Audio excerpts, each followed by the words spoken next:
Clinical depression से पीड़ित व्यक्तियों के लिए जीवन दुर्बल और विनाशकारी हो सकता है।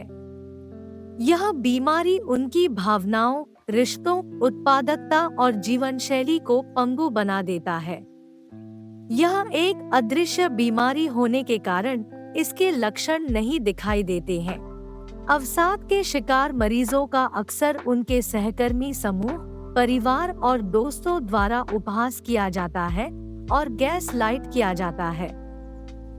हालांकि क्लिनिकल डिप्रेशन का इलाज दवाओं और या मनोचिकित्सा की मदद से किया जा सकता है, लेकिन कुछ मामलों में ये काम नहीं करते हैं।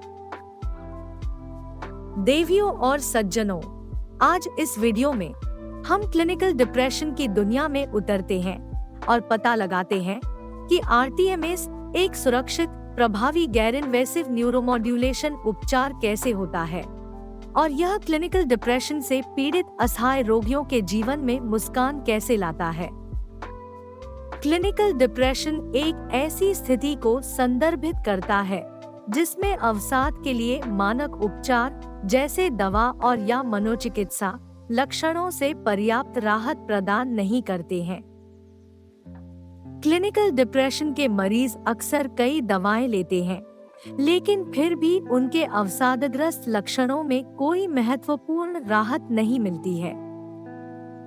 क्लिनिकल डिप्रेशन के लिए प्रभावी उपचार ढूंढना जीवन की गुणवत्ता में सुधार, पीड़ा को कम करने, आत्महत्या को रोकने, आर्थिक बोझ को कम करने और वैज्ञानिक ज्ञान को आगे बढ़ाने के लिए महत्वपूर्ण है। यह लगातार और गंभीर लक्षणों वाले व्यक्तियों की मदद करता है, आत्महत्या के जोखिम को कम करता है और आर्थिक प्रभाव को कम करता है।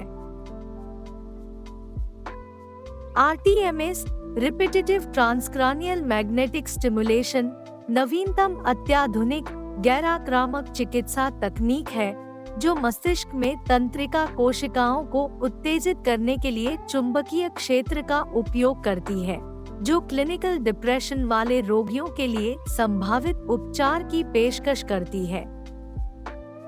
यह एक न्यूरोमॉड्यूलेशन तकनीक है जो दवाओं या इलेक्ट्रोकन्वल्सिव थेरेपी या ईसीटी जैसी अन्य न्यूरोमॉड्यूलेशन तकनीकों की तुलना में बहुत कम दुष्प्रभावों के साथ साथ सुरक्षित, प्रभावी और अच्छी तरह से सहन की जाने वाली तकनीक है। आरटीएमएस में खोपड़ी पर विशिष्ट स्थानों पर एक विशेष आवृत्ति या कॉइल लगाना और प्रीफ्रंटल कोर्टेक्स जैसे मूड विनियमन से जुड़े अंतर्निहित विशिष्ट मस्तिष्क क्षेत्रों में चुंबकीय पल्सेस को लागू करना शामिल है। इन आवृत्तियों और प्रोटोकॉल को बहुत सारे शोध के बाद चुना जाता है और वे न्यूरॉन्स के विशेष सर्किट के एक दूसरे के साथ संचार करने के तरीके को व्यवस्थित करने में मदद करते हैं। इस प्रकार माना जाता है कि आरटीएमएस तंत्रिका गतिविधि को नियंत्रित करता है और अवसाद में शामिल असामान्य सर्किट को पुनर्संतुलित करता है।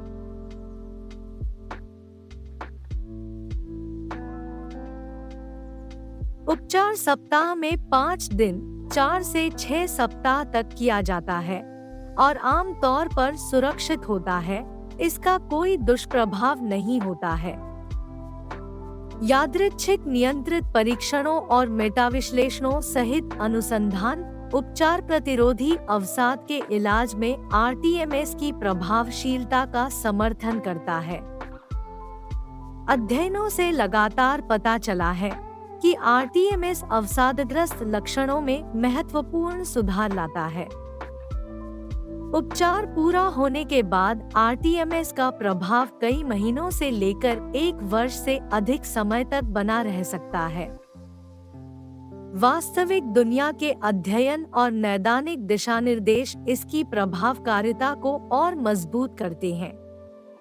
हालांकि व्यक्तिगत प्रतिक्रियाएं भिन्न हो सकती हैं और एक छोटे प्रतिशत को पर्याप्त लाभ का अनुभव नहीं हो सकता है।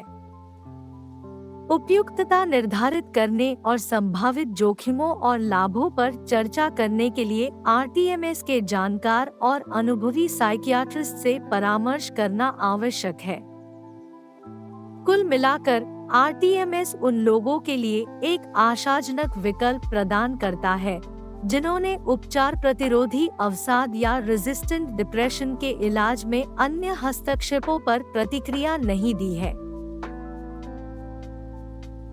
आरटीएमएस को उन व्यक्तियों में अवसादग्रस्तता के लक्षणों को प्रभावी ढंग से कम करने के लिए दिखाया गया है, जिन पर दवाओं और मनोचिकित्सा जैसे पारंपरिक उपचारों का कोई असर नहीं हुआ है। शोध अध्ययनों ने लगातार इसकी प्रभावकारिता का प्रदर्शन किया है, जिसमें अवसादग्रस्त लक्षणों में महत्वपूर्ण सुधार दर्ज किए गए हैं। आरटीएमएस एक गैर-आक्रामक प्रक्रिया है, जिसमें एनेस्थीसिया या सर्जरी की आवश्यकता नहीं होती है। इसमें खोपड़ी पर एक चुंबकीय कुंडल कॉइल लगाना शामिल है और चुंबकीय दालों को मूर विनियमन से जुड़े विशिष्ट मस्तिष्क क्षेत्रों में पहुंचाया जाता है। आरटीएमएस की गैर-आक्रामक प्रकृति इसे ईसीटी या वेगल नर्व स्टिमुलेशन थेरेपी जैसी आक्रामक प्रक्रियाओं की तुलना में एक सुरक्षित और अधिक सहनीय उपचार विकल्प बनाती है। आरटीएमएस आमतौर पर बहुत कम दुष्प्रभावों के साथ अच्छी तरह से सहन किया जाता है। सामान्य दुष्प्रभावों में उपचार सत्र के दौरान या उसके तुरंत बाद खोपड़ी में हल्की परेशानी या सिरदर्द शामिल है। ये दुष्प्रभाव आमतौर पर क्षणिक होते हैं और समय के साथ कम हो जाते हैं। अवसाद के लिए कुछ अन्य उपचारों की तुलना में, जैसे कि दवाएं या ईसीटी, आरटीएमएस से जुड़े दुष्प्रभाव बहुत कम है। आरटीएमएस मूर विनियमन में शामिल विशिष्ट मस्तिष्क क्षेत्रों जैसे प्रीफ्रंटल कॉर्टेक्स की लक्षित उत्तेजना की अनुमति देता है। इन क्षेत्रों पर ध्यान केंद्रित करके आरटीएमएस का उद्देश्य अवसाद से जुड़े तंत्रिका सर्किट को सीधे व्यवस्थित करना है, जो दवाओं या ईसीटी जैसे अन्य प्रकार के उपचारों के साथ सामान्यीकृत दुष्प्रभावों से मुक्त अधिक सटीक और व्यक्तिगत उपचार दृष्टिकोण प्रदान करता है। अध्ययनों से पता चला है कि आरटीएमएस के लाभ उपचार अवधि के बाद भी बने रह सकते हैं। कई व्यक्ति 1 वर्ष या उससे भी अधिक समय तक अवसादग्रस्त लक्षणों में निरंतर सुधार का अनुभव करते हैं, जिससे दीर्घकालिक राहत मिलती है और जीवन की गुणवत्ता में वृद्धि होती है। आरटीएमएस का उपयोग दवाओं या मनोचिकित्सा जैसे अन्य हस्तक्षेपों के साथ एक सहायक उपचार के रूप में किया जा सकता है। यह मौजूदा उपचारों को पूरक कर सकता है और संभावित रूप से उपचार प्रतिरोधी अवसाद वाले व्यक्तियों में उनकी प्रभावशीलता को बढ़ा सकता है। इसके अलावा ऐसे व्यक्तियों के लिए जो दवाओं या ईसीटी जैसे कुछ उपचारों को बर्दाश्त नहीं कर सकते हैं या उनका उपयोग नहीं करना पसंद करते हैं, आरटीएमएस एक व्यवहार्य और प्रभावी उपचार विकल्प प्रदान कर सकता है। यह कार्रवाई के एक अलग तंत्र के साथ एक गैर-औषधीय विकल्प प्रदान करता है। रेजिस्टेंट डिप्रेशन वाले रोगियों के लिए आरटीएमएस एक गैर-आक्रामक और अच्छी तरह से सहन किया जाने वाला उपचार विकल्प है। बेहतर मूड, न्यूनतम दुष्प्रभाव और लंबे समय तक चलने वाले प्रभाव की संभावना प्रदान करता है। जबकि आरटीएमएस महत्वपूर्ण लाभ प्रदान करता है, यह ध्यान रखना महत्वपूर्ण है कि व्यक्तिगत प्रतिक्रियाएं भिन्न हो सकती हैं और यह हर किसी के लिए उपयुक्त या प्रभावी नहीं हो सकता है।